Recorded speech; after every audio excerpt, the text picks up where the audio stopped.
Right. Hi, everyone. Welcome to our webinar, Using Animation in Your Documentary with filmmaker Jethro Waters. My name is Chris Everett, and I am the Artistic Director at the Southern Documentary Fund.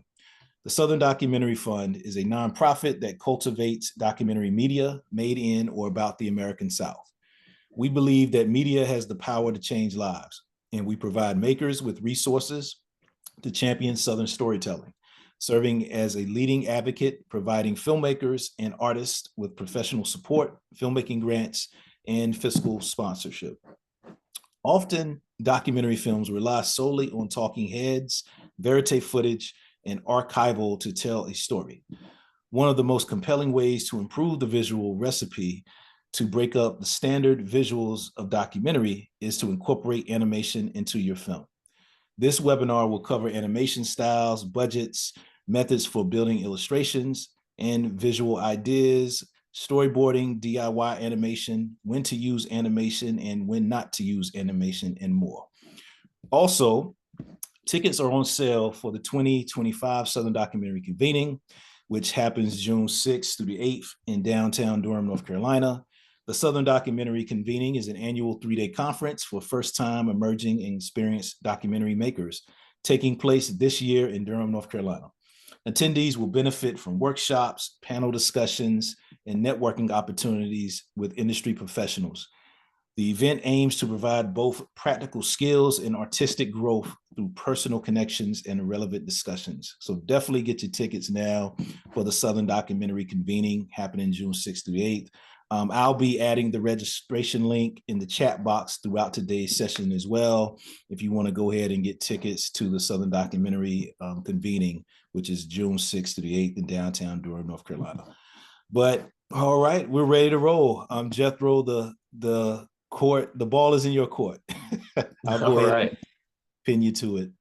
All right. Well, Chris, I appreciate you having me on, and I appreciate the Southern Documentary Fund having me on as a mentor this year. Organizations like the SCF are so important. And, I'm a Southern filmmaker. I was born in Texas, raised in North Carolina, started making films in North Carolina.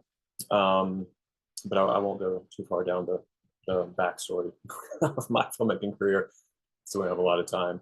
I will just start off by saying that, animation for me is something that I've leaned into since I first got my first camcorder, which is like one of those really, junky little high-8 cameras where my friends and I would sit around, hit record, stop, record, pause, and we would do stop motion, where, your like Ninja Turtle comes in the room and attacks your mom's shoe, and then they have a battle, and you play back and you laugh, and it's really janky and really terrible, but it was really fun. So that's like that kind of animation, stop motion and stuff I started doing very early on before I got into an actual career of filmmaking. And using animation in a documentary is kind of how I got my first job out of college. So I went to the University of North Carolina, Asheville, for international studies, and I made a documentary in Portugal, and I brought it back, and I thought, man, I really want to make this film stand out somehow and use it to get a job, obviously. So I did. If you all remember the dawn of the DSLR, when that kind of changed everything, I set up, a light table and started doing stop motions with paper cutouts, the title sequence for parts of the map of Portugal, for all these different things. I would use these paper cutouts and seriously take one frame at a time, right? I use that to open the documentary. It's like a 12-minute mini doc. Anyways, that's essentially, long story short, that's what got me my first job, which was I was a multimedia person and the filmmaker at a publishing company in Asheville, North Carolina. And so that, that's always stuck with me. And I've always loved animation. My brother-in-law is an animator. He was kind of my film school growing up. I've known him forever. And so having him show me all these really experimental and strange animations growing up really helped to inform me as a filmmaker. And I always encourage, as we all know, as I'm sure a lot of you know, the film festival world is a racket. And that's not just me saying that as somebody who's been in the industry for a while. Anybody you talk to, like I'm working with a distribution consultant right now who is an industry veteran, who is the vice president of one of the biggest distribution distributors for feature films out there. And now she just does consultancy. Her and I were talking, just the other day, and her first words out of her mouth were, the film festival, world is a racket, which it really is. And I'm sure you've experienced that, where you're spending all this money and just, crossing your fingers and hoping to get in there, especially as documentary filmmakers working on tiny, tiny budgets. So I always encourage people, students or whoever I'm talking to inject your documentary with anything that you can that's going to make it stand out somehow. That's going to make those festival programmers or anybody that's watching your trailer, or anybody that's watching your film, make it grab them, and we all need talking heads and experts in our documentaries. It's just a thing that's part of making a documentary. But the quicker you can jump away from that talking head that might be droning on, even though it's important information, the quicker you can transition into something that's super visually captivating and helps guide your audience down the road, the better. And I really truly believe that the animation in my first feature doc was one of the reasons that we got programmed in some really, really great festivals. It was every time we got a good national review and press, they brought up animation. And I really, really think that helped us along a lot, because Cable, my brother-in-law, who animated a lot of what I've worked on, his style is just so great and so simple. There's so many kinds and styles of animation that you can go with. But before we get into looking at those different kinds of things, I'm going to send a link to the chat here, which is just like a minute and a half, and it'll show you the style of the animation that I used in my first feature doc. And we can talk about that. So this link, I'm going to put it in the chat. It's like 1 minute, 21 seconds. So if you want to pop over to Vimeo, watch that, and then we'll get right back on. Check that out.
I think we're good to go.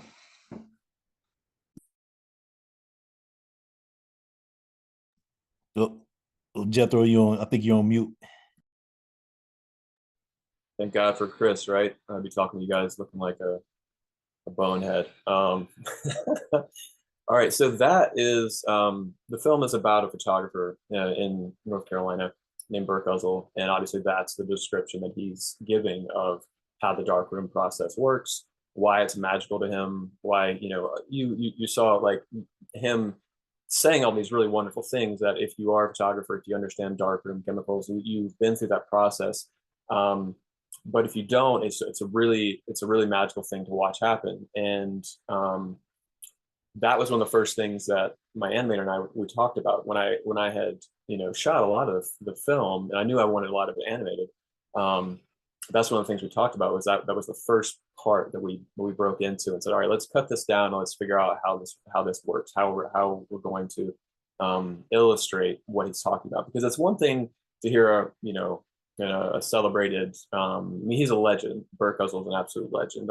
If you look him up, you'll recognize all kinds of his photographs starting in the late or early 60s onward. But to hear somebody tell you how magical something is much different than just to watch something, illustrate what he's talking about in a really interesting way. And what I love about Cable's work is how simple it is. Like it's all 2D animation. It's all line work. There are things, there's movement in the background, but it really it's such simple line work, but it's also really, really just beautifully and elegantly done. And that's something I really, really love. I love 3D animation. I love 2D animation, stop motion, whatever it is. I love all of it, but Cable especially is amazing at taking those kinds of just, ad libs and instructions and turning them into something that's really captivating. So the first thing I really wanted to get into when talking about animation and documentaries is style, right? Because Cable's got a very distinct style. And why use that kind of style? Why use a gray moving background with mostly white, just line work to illustrate what's going on? Part of it is because of the subject matter. And that's something you have to really, really think about when you're thinking about incorporating a kind of animation into your film. What kind of film is it? What is the story trying to do?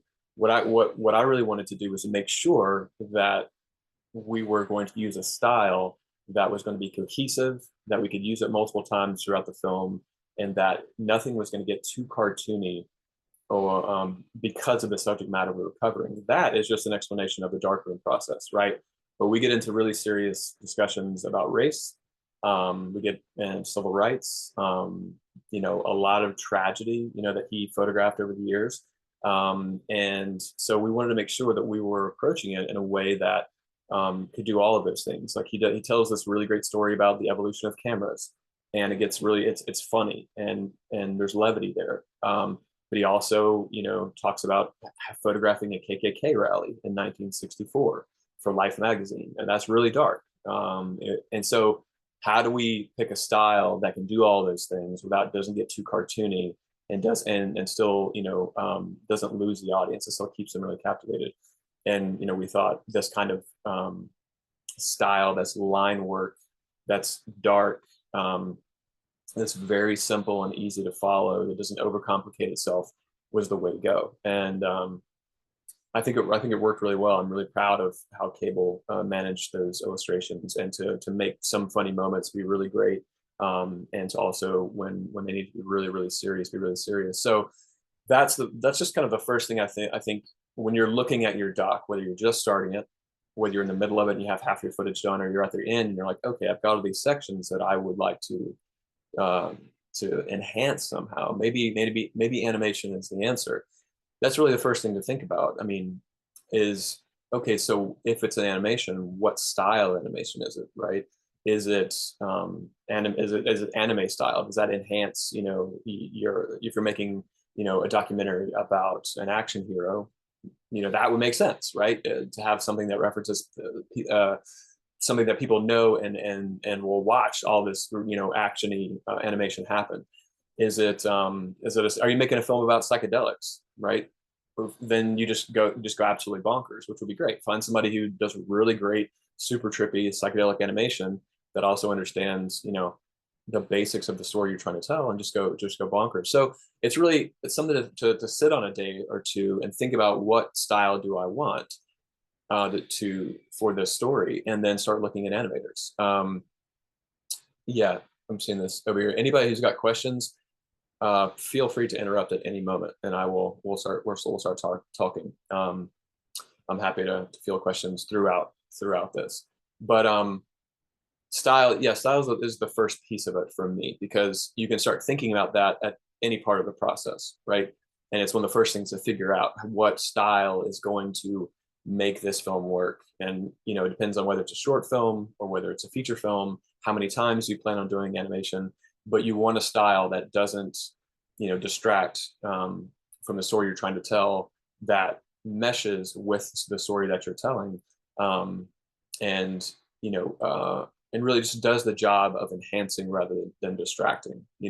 Because we are all so used to documentaries, and now more than ever there's so many documentaries that need to be made and that are being made, but the industry is also absolutely flooded with documentaries and with film in general. So I think it's anything that you can do to give a sense of style to your film, anything that will enhance whoever is speaking when they're doing their voiceover or their interview. Whenever you can cutting away to B-roll is great. Cutting away to archival is fantastic. Animation as a third option it's complementary to those other two pieces of B-roll, whether it's just B-roll of some location or of something that they're talking about or of the archival. But animation, I feel like always elevates, if it's done right, always elevates what somebody's talking about, because it's actually walking you through the story and showing you what the person is talking about. So before I move on, does anybody have any questions when we're talking about style? I know I talked in very general, basic terms, but I just want to kind of hammer home the point that it's just really important to think about style, to explore lots of different kinds of styles before you start shopping for animators and looking at what might work with your film. Anybody have any questions they want to put in here before we move on? Yeah, I think Jethro, I got one question right here from Philip Loken. He Okay. says, what should we expect to spend on animation if we like to include it in our film? I know that's pretty broad, but what are some quotes, rates, pricing models you've come across? Sure. So I always try to think about it in terms of standard rates for anybody that's crew, right? Like, so if you're a DP, is a standard rate is $1,500 a day, you should be expecting to pay your animator $1,500 a day. But if you're doing a feature film, the feature doc, an hour and a half, anywhere between an hour and a half, 2 hours, but probably right around an hour and a half, somewhere around there, you should be looking at trying to allocate 20 grand or so if you're doing a lot of animation. If you're doing, I mean, 10 minutes of animation or 15 minutes of animation, that's a lot of animation in a feature film.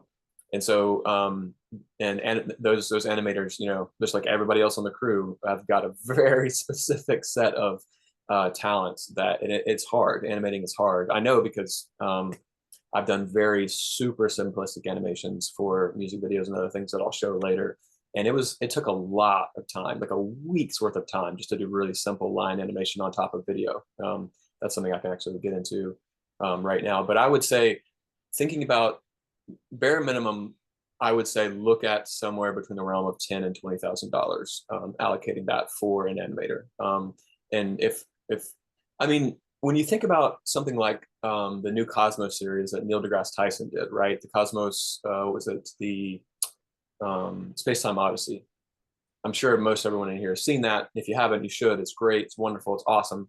They animated that most of that film, or most of that series, I should say. And I can't even imagine what their budget was for that, because it was really stylized animation and they did a lot of it, but for a reason. There's so many, stories that needed to be animated within that series. But I would just kind of go ahead and think about standard rates for any of your crew are going to be the standard rates for an animator, and they should be, right? The last animator I hired, same as if I go work as a DP on a project, or if I go work as a director on a project, if it's an indie film, I'm going to charge $1,500 a day just as a flat day rate. Animator might charge you by the hour, and you can negotiate and figure out what works best. But that would be my baseline. I would say if you're looking at a feature film, think about somewhere in the range of $10,000 to $20,000 bare minimum for that animator. Any other questions? No, that was it for right now. Okay, Chris, you got anything before I move on? Oh, no, you can go ahead. Okay. So actually, since we're already talking about budgets and animation, I'm going to go and skip to the third part that I was going to go through last, but I'll go ahead and skip to it because we're already kind of there. One of the things that's so great about right now is that there are all these amazing animators that you can find and hire. But like a lot of us, like the piece that you just saw, I didn't raise any money. It wasn't able to raise any money for that film until I had most of the footage done. And so then I raised the budget once I had a lot of that film already in the can. I didn't have the edit done, so I was just running around like a lot of us are, spending my own money, traveling, filming with what I had, the camera that I had, and not having any budget to work with whatsoever. And so when I throw out a number like, oh, you should allocate 10 or 20 grand, I'm sure a lot of you are rolling your eyes and being like, man, we haven't even gotten a $20,000 grant to make our entire film yet. And I totally empathize. I totally understand that. Um, so the great part about, you know, the technology of right now is, I'm sure a lot of you are already illustrators, or maybe you already have done animation, or maybe you know somebody who's a really good illustrator or does animation. There's a program called Procreate Dreams. I'm sure plenty of you are familiar with Procreate, the illustration app for iPad and the Apple Pencil. They, about a year ago, released Procreate Dreams, which is an animation app that just integrates with Procreate. And so you can get an iPad Pro. I have one of the first iPad Pros with the first generation Apple Pencil. So I got hired last year to do a John Cale music video. And so I'd done one previously. We use a lot of archival and a lot of wild footage because, if it's John Cale, you need to get weird, and that's the name of the game. So their idea was, we're going to do a bunch of footage on our iPhones in the studio of him, just filming him doing all kinds of weird stuff.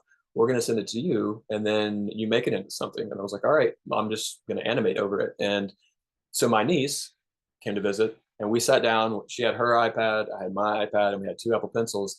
And you can just drag that video into Procreate Dreams, and then you can just illustrate on top of it, and you can skip forward a frame, and it leaves these tracings. And so I'll send a link here that just kind of gives you a really quick intro into what Procreate Dreams can do. That all to say, the reason I bring that up is because when you're working on a documentary with absolutely zero budget, you're just doing it to get it done and hopefully raise money once you've got your sizzle reel, your pitch deck, whatever it is. Or if you just need to do the whole film for nothing and then try to get it into festivals, which is what a lot of us do, you can still really elevate that film by cutting away to archival that has animated pieces that are just line drawings on top of those archival photographs or archival footage. You can do really, really interesting things with just an iPad and an Apple Pencil. And if you do that yourself, it's not hard to learn. I learned Procreate Dreams on a couple of tutorials in like a day. And then Ava, my niece, already knew it. So we were like, all right, let's just get nuts and let's draw all over this music video.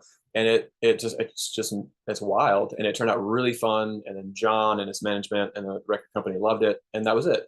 And it took us about a week. We weren't working 8 hours a day or anything. We were sitting down for a couple of hours at a time over the course of a week and just like riffing on ideas and this and that. But that's something to think about, is if like, okay, I have this great documentary, I want to put animations into it. Maybe you don't do illustrations or animations, but you know somebody who does and who already has an iPad and does Procreate or whatever. Talk to that person, say, hey, would you, just like we bring on executive producers and we bring on other people to help our documentary along, bring on an illustrator that's a friend of yours and have them learn Procreate Dreams and do animations. It's really, it's Procreate Dreams makes animating in 2D so simple. It's not hard to turn these ideas that you have of what you want to see on the screen into reality. Thank you, Chris, for that link for Procreate Dreams. Actually, just to show you, these are super simple. There's nothing complicated. They're just supposed to be wild and nuts because it's John Cale, and that's the name of the game. But let me find this link and I'll show you what we did for this music video. You can watch this and it'll give you an idea of what somebody with zero experience, digitally animating. After a day of tutorials, we got on here and Ava and I knocked this out. Where did that go? Find that link.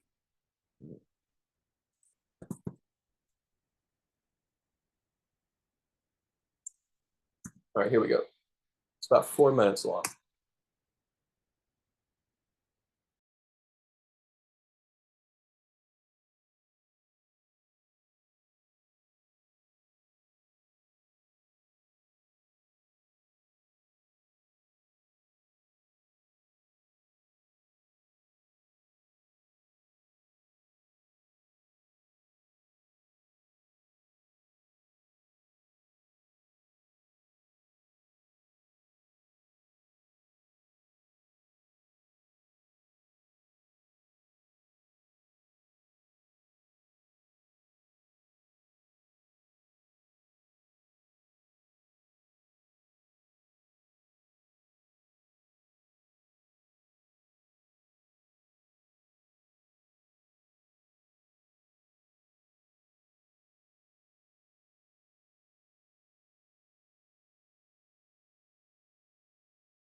All right, we're good to go.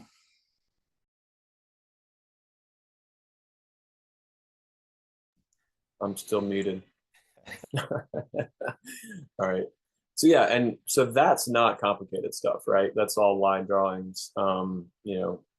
We found some moths that we thought were cool in flight. We found a horse that was running, and some birds and things. And then you can seriously take that footage and you can do the outline of it, and then you can just trace over what's going on there and make fun stuff. And that, I mean, the whole idea of that film is, he sent us a bunch of reference of him growing up in Wales.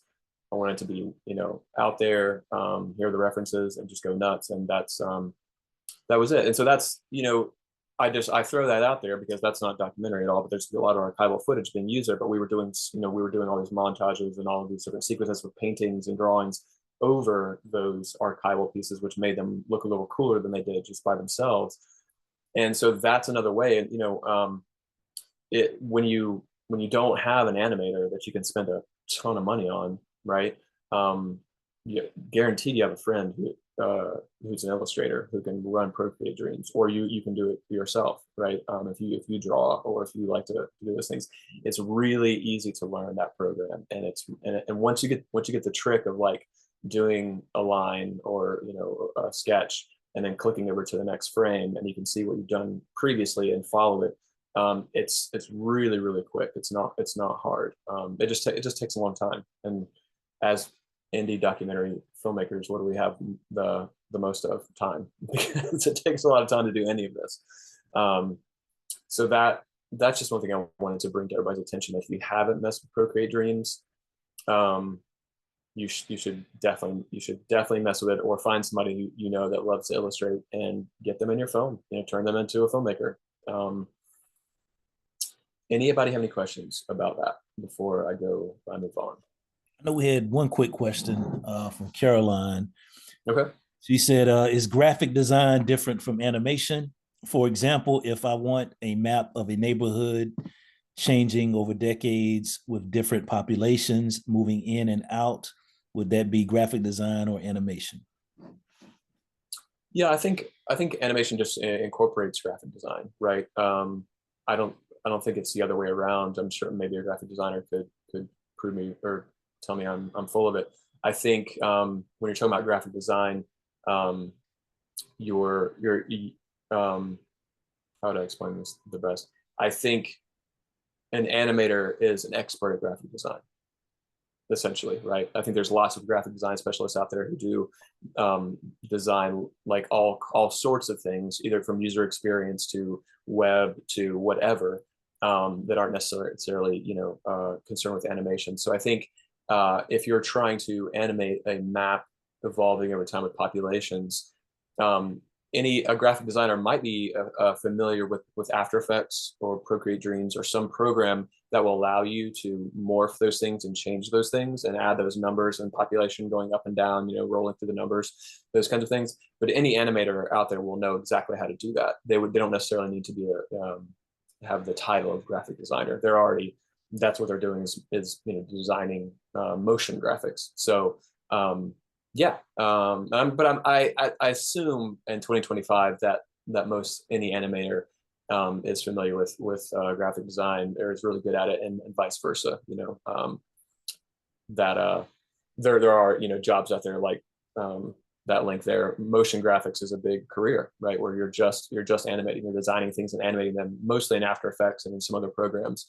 But yeah, if your doc involves a map that you want to evolve over time, find somebody who can draw that map and then just make it morph and change and have those numbers roll up and down. And I've really truly the only two things I think they would need would be Procreate Dreams and After Effects, or they might have another program that they animate in. But those kinds of very straightforward things like maps are I'm not going to say easy, because no animation is easy, but they're much more doable in a much shorter time frame than doing some kind of line animation that looks really three-dimensional, that's changing shape, or any kind of actual 3D animation, which gets really, really complicated. I hope that answered the question. Yep. Cool. Yeah, we're ready to move forward. All right. All right, so the next part I want to talk about is once you figured out a style, once you found your friend who's going to jump in and do the animations with you or for you, or you're going to do them yourselves, or you found your animator, you've got to figure it out. Okay, this is the kind of style I like to go with. I've got a mood board or a reference board or whatever it is, or you're looking at some films or other animations that you love and say, this is what I want to do for my film.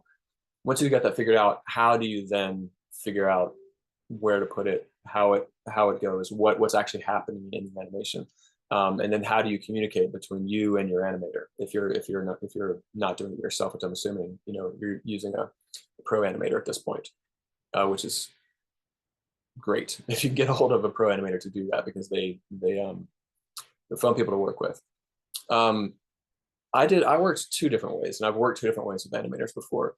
My whole life, as far as a filmmaker, I mean, I do narrative, music video, documentaries. I've done commercial, done films on architecture, you name it.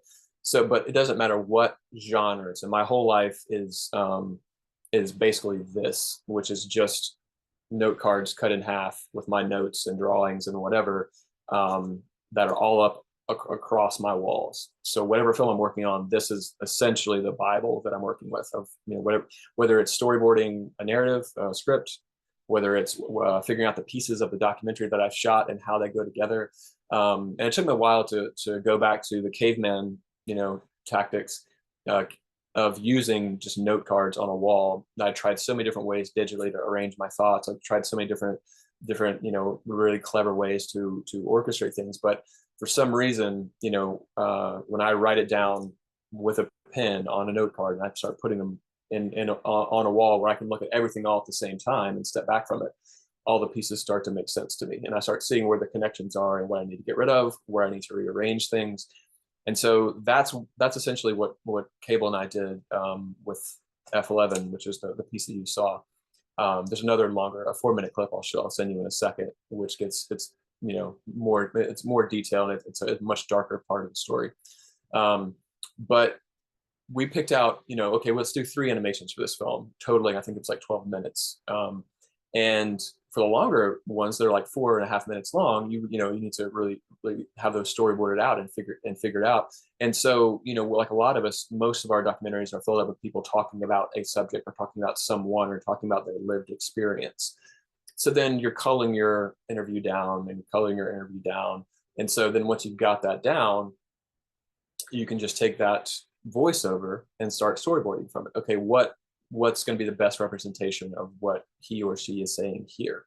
And you can make a stick figure drawing and then put it up and look, okay, that turns into this, and on and on and on. And then you've got a storyboard, and you send that to your animator, or you tell your animator, hey, this has to be in the film. This section of information this person is talking about right now is in the film as it is, exactly like this. I can't take any information out. What do you think we should be animating over here? How does this, because they're going to think about it much differently than you will. And they're going to have much different ideas. And a lot of times, that's the fun of it. That's the beauty of it, in collaborating and filmmaking, is there's that constant collaboration. And I've had so much fun working with Cable and working with other animators in that collaboration of, okay, what are we going to do here? So either you storyboard it out, or you send that section of that voiceover of that film to them, and then have them send you their, just stick figure this to this to this to this to this to this. And whether it's morphing or changing shapes or doing whatever it's doing, you can figure out those transitions. This has always been my favorite way to do it, is I'll just take a picture of this and send it over and say, this is my idea. But another thing that I've done that seems to be really, really helpful for animators is to take that voiceover or that interview that you've got cut down, no matter how choppy it is, how those interviews always get chopped up into a million pieces when we cull them down, to take that and either drag a JPEG of what you're thinking into your Premiere, timeline or whatever it is. Just drag that image over what that person's saying, and you can just put it windowed in the timeline, or you can just have the whole thing, just the image cuts to another image, like a Ken Burns film. I love Ken Burns, by the way, and Rick Burns, his brother. Rick Burns makes amazing films. which is essentially they're showing images and zooming in and out of them, right? There's not that much animation going on. It's just historical images. So just make a version of that for your animator so that when they're watching it, they're thinking, okay, well, they're thinking that this is the image that should represent what they're talking about. And either they'll agree with you and be like, yeah, let's do that. Let's make a move and we'll make them do this and that. Or they'll be like, actually, that's a good idea, but I've got this idea, and that'll start that dialogue where you both can start really figuring out what's happening throughout that section of your animation. The clip I'm going to show you now is a much darker part of the story, and it's a lot of FLNB there is centered around civil rights. That was one of our main goals in the film. That's what Burke has spent a lot of his life doing is documenting that and photographing that. For Life magazine and Time and Magnum Photos, every publication you could possibly imagine. And so, we wanted to get really deep into that. And this was I started that film in, I don't know, 2016. And we premiered in late 2018. That really came out in 2020. So it was a process. But the process of figuring out how this KKK rally that Life magazine sent him on assignment to photograph was really, we tried to be really careful about how we presented it. And before I babble on anymore about it, I'll just send you the link and you can watch it, and then we can talk about it. Before I do that, does anyone have any questions about storyboarding, note cards, or putting actual images into your timeline to send to your animator? Anybody?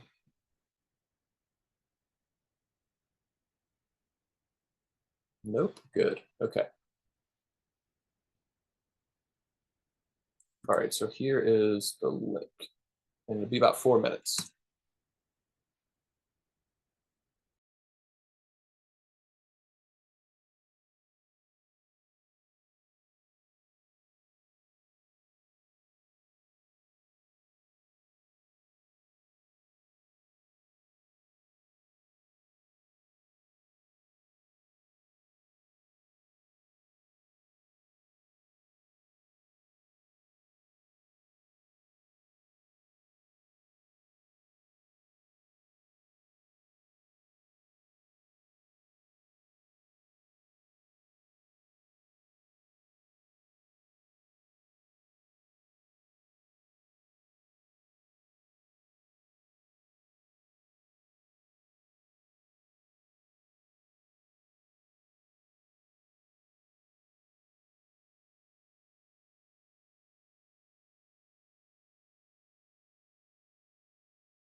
All right, Jethro, you good to go?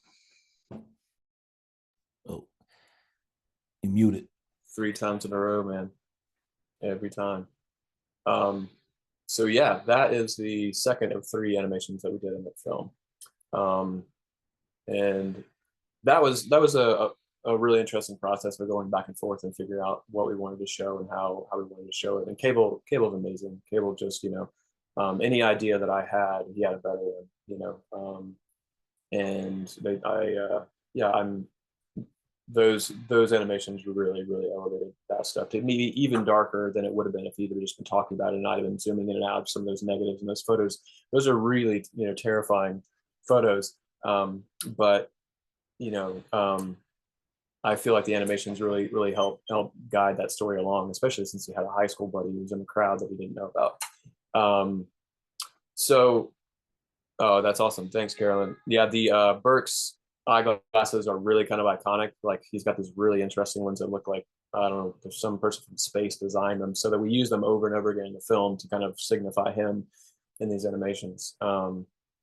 But I have been yakking at you all for almost 50 minutes now, and I would definitely don't want to eat up all the time before folks have a chance to weigh in and ask any questions, or ask some questions that I haven't covered so far.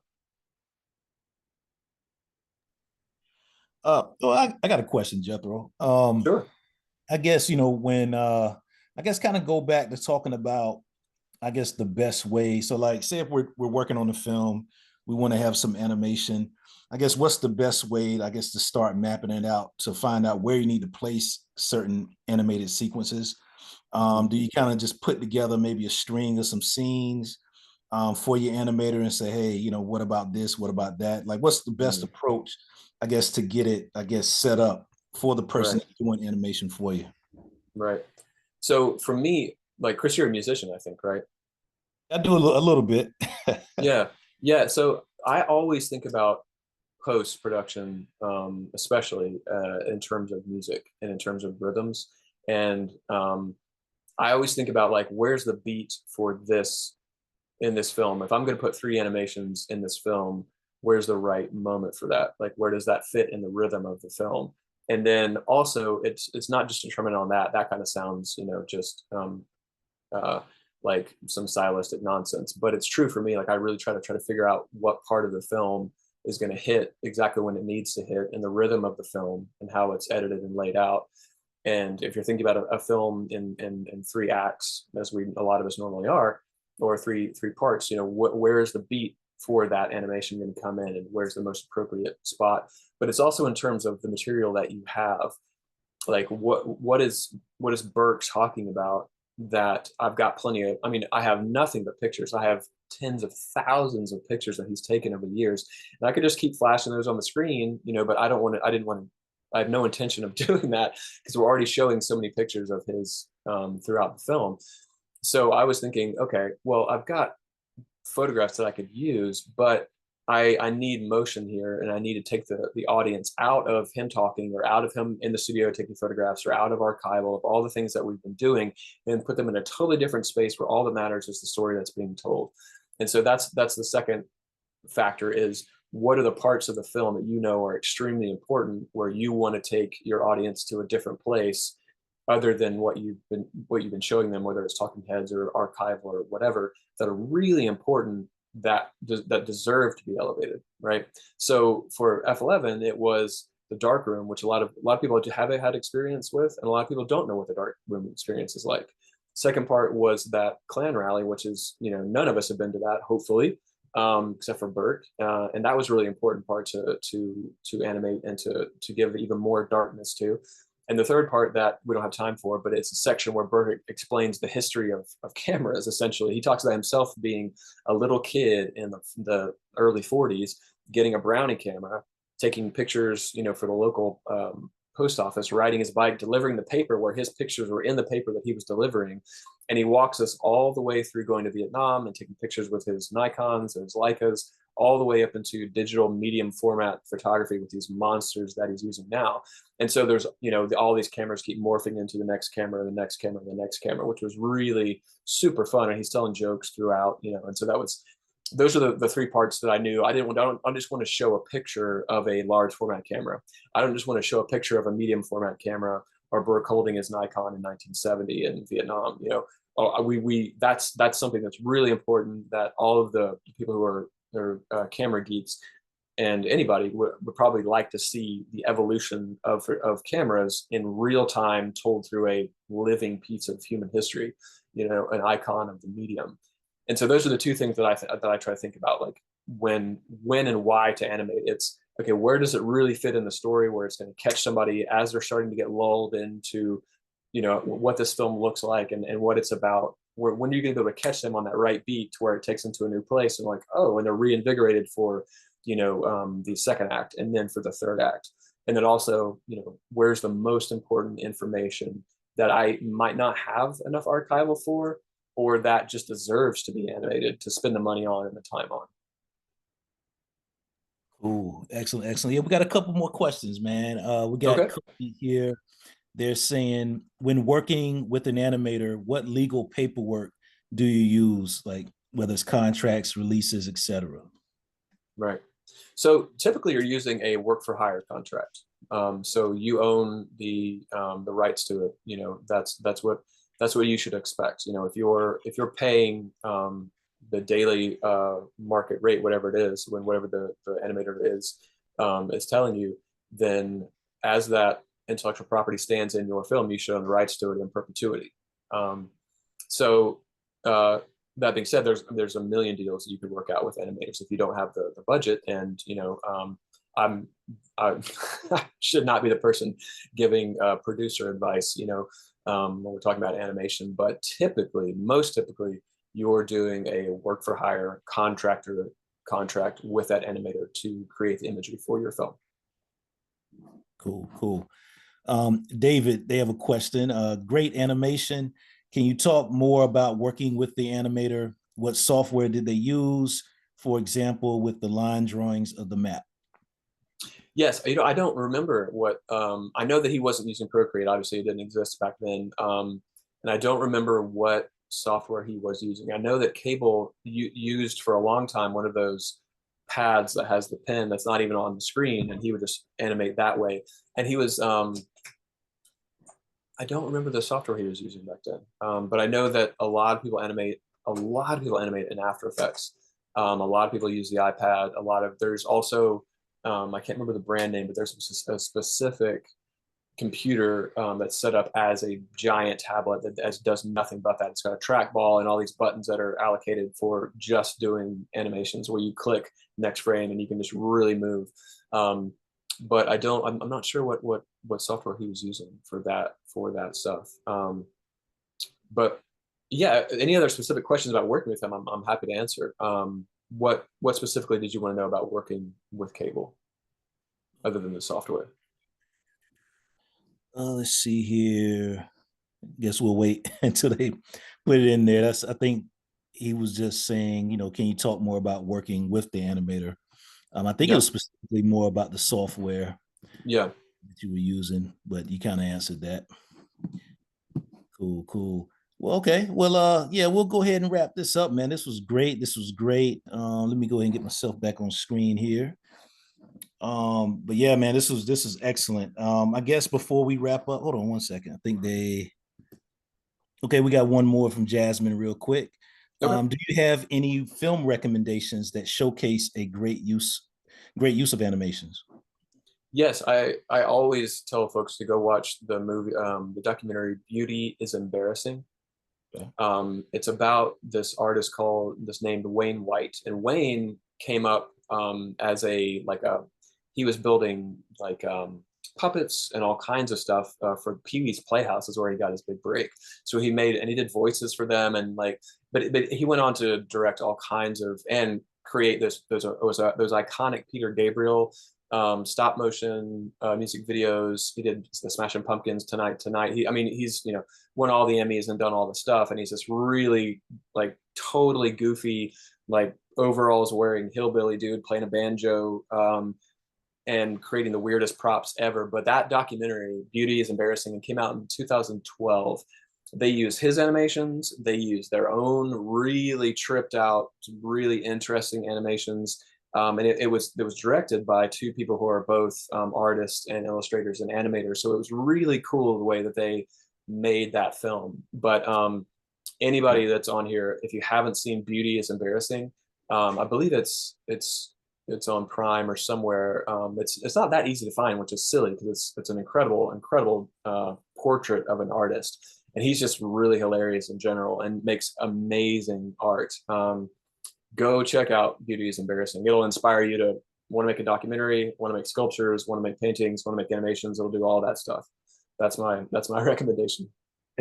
Cool thing. And also thanks, Jasmine. I think she put Oh yeah, in beautiful. the chat. Definitely. And Perfect. also Jethro David, he just had another question, I guess, to expand. Sure. He says, for example, did you have an image of a map in mind and then ask him to create a line drawing animation for it? Or the camera, did you suggest an image and set a style from the very beginning? Yeah, so on the map of North Carolina, we talked about that. Like, I had said let's do a map of North Carolina, and then it was just it was a great back and forth where I was like, it'd be cool if we had like North Carolina show up. That way we know where we are because he's talking about it. And then Cable was like, all right, I'll make the Blue Ridge Mountains come out in some way. And I was like, this is over the phone, when we'd send each other images back and forth, but we were just riffing. And that's another one thing I definitely didn't mention is, we know how we all get so lost in emails every day in communication. You just get so lost in all that stuff. Send images, send timelines, send maps of your storyboards on your walls. But then, to really riff, just like a writer's room, when you're in a writer's room riffing with other people, all these amazing ideas pop up, and then you grab them and you put them down rather than just waiting on the response. So Cable and I would get on the phone and he'd be like, oh yeah, I'll make the Appalachian Mountains pop up.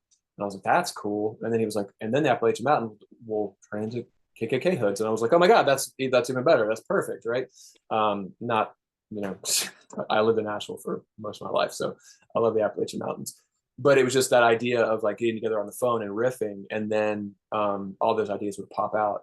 And I sent him a lot of references for those cameras that I wanted to use because my favorite camera of all time is an old Rolleiflex that I shoot with, the medium format.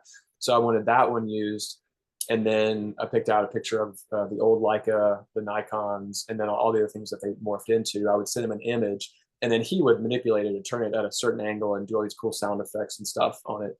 And then we just kind of riffed on where it started, where to end. But yeah, definitely don't be afraid to get on the phone or on Zoom with the person you're working with and start riffing, because a lot of the best ideas happen because you're talking to somebody and something falls out somewhere and you write it down and you've got it, rather than just emailing back and forth. Cool. Excellent. Thanks again, Jethro. A wealth of knowledge. You really got me thinking, even for my own projects. Awesome. I want to work because I work with a guy. He's an illustrator, and I knew nothing about that program. So I was texting him during your presentation.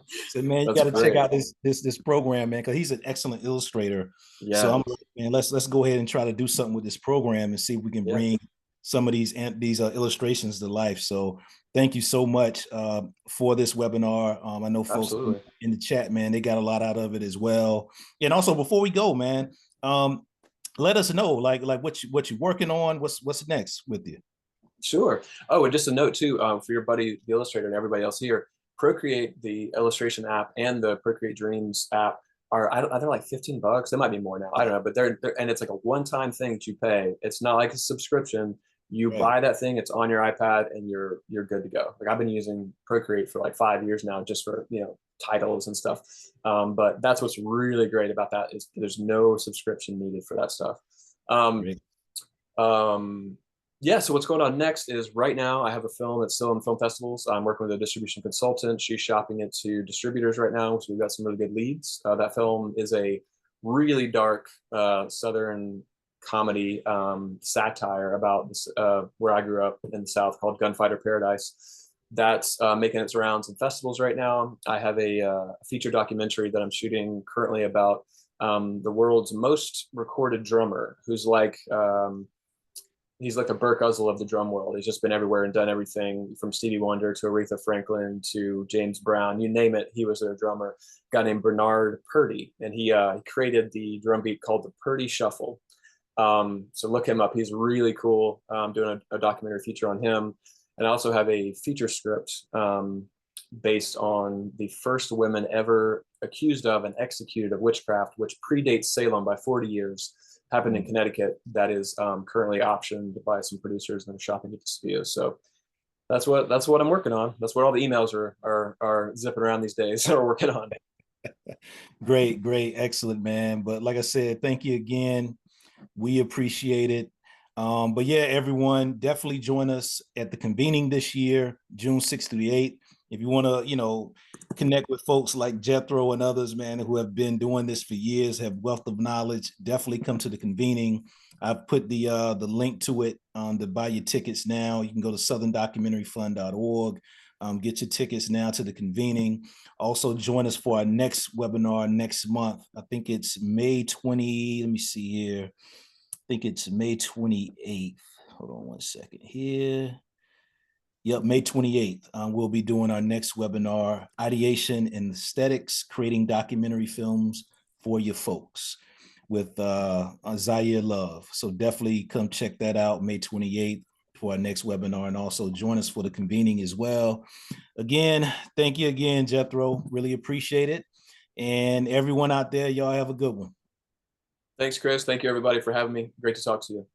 Thanks.